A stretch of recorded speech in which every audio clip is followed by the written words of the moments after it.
విశాఖ జిల్లా సింహాచలంలో అప్పన్న కళ్యాణోత్సవం కన్నుల పండుగగా జరుగుతోంది.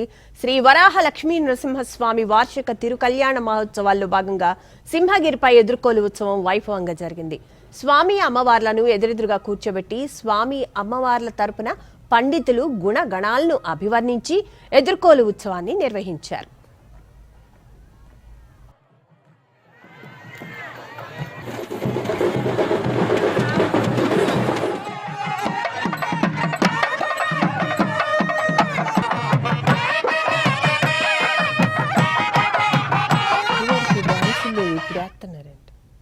ఇక మధ్యాహ్నం సంప్రదాయబద్ధంగా నిర్వహించిన కొట్నాల ఉత్సవం, గ్రామ బలిహరణం, ధ్వజారోహణం, ఎదురు సన్నాహ ఉత్సవాల్లో సింహగిరి మార్మోగిపోయింది.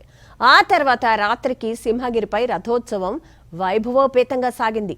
ఈ సందర్భంగా ఏర్పాటు చేసిన జానపద సాంస్కృతిక కళా ప్రదర్శనలను భక్తులను ఆకట్టుకున్నాయి.